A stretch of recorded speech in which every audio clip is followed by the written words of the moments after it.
ایک دفعہ کا ذکر ہے، بڑے بڑے پہاڑوں اور جنگلوں کے بیچ ایک چھوٹے سے گاؤں میں ایک لڑکی رہتی تھی جس کا نام الارا تھا۔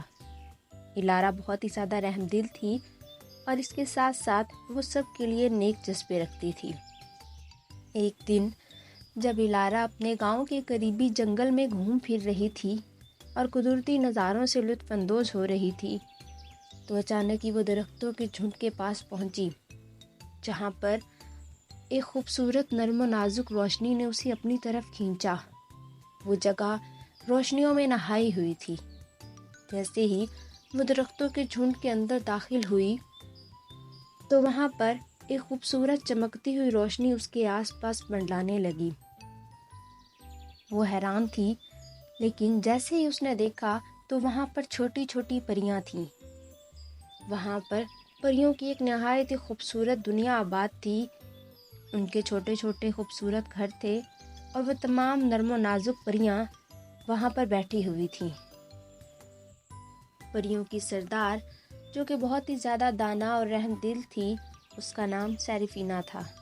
سیریفینا آگے بڑھی اور چہرے پر مسکراہٹ لیے اس نے الارا کو خوش آمدید کہا اور الارا سے کہا کہ وہ اس وقت ایک جادوئی درختوں کے جھنڈ میں داخل ہو چکی ہے اور یہ ایسی جگہ ہے جہاں پر انسان کم و بیش ہی آتے ہیں۔ انہوں نے بتایا کہ ہم ہر روز تمہیں گاؤں میں دیکھتی ہیں اور تمہاری اچھائی اور تمہارا خالص دل ہمیں بہت ہی زیادہ پسند ہے۔ الارا بہت ہی زیادہ حیران تھی، اس کے ساتھ ساتھ وہ بہت ہی زیادہ پرجوش بھی۔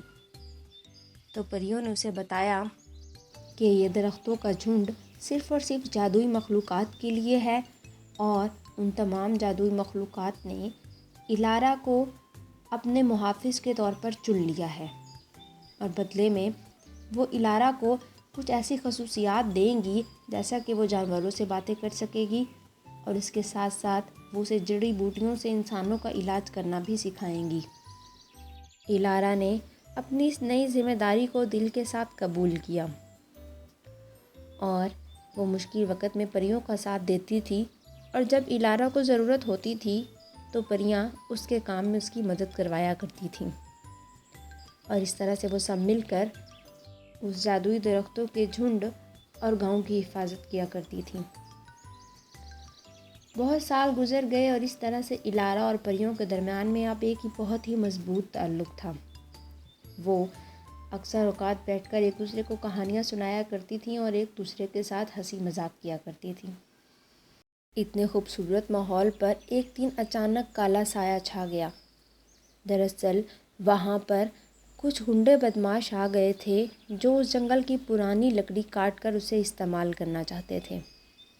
الارا چونکہ پریوں اور ان کے اس خفیہ درختوں کے جھنڈ کی محافظ تھی تو اس ذمہ داری کو نبھاتے ہوئے وہ ان لوگوں کے سردار کے پاس گئی اور ان سے التجا کی کہ وہ باقی لکڑی کاٹ سکتے ہیں لیکن وہ اس درختوں کے جھنڈ کو چھوڑ دیں۔ لیکن الارا کی بات پر یقین کرنے کی بجائے اس گروہ نے الارا کی بات کا مذاق اڑایا اور انہیں کہا کہ اس دنیا میں تو جادو ہے ہی نہیں اور یہ صرف اور صرف ایک وہم ہے۔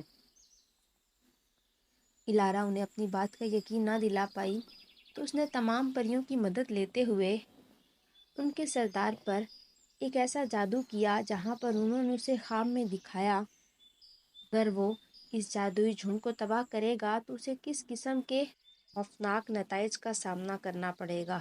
تو یہ سب دیکھنے کے بعد اس سردار کو بہت ہی زیادہ شرمندگی محسوس ہوئی اور جب وہ وہاں سے جاگا تو اس کا دل بدل چکا تھا۔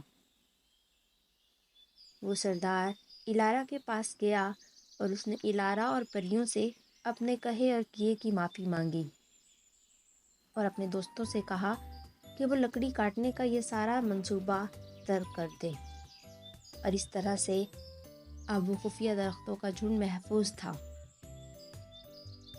تمام پریوں نے الارا کا شکریہ ادا کیا اور وہ بہت ہی زیادہ مطمئن تھیں کہ انہوں نے الارا کو اپنے محافظ کے طور پر چنا تھا۔ اس کے بعد بھی الارا اس درختوں کے خفیہ جھنڈ کی نگرانی کرتی رہی اور جب بھی انہیں ایک دوسرے کی ضرورت پڑی تو انہوں نے ایک دوسرے کی مدد کی۔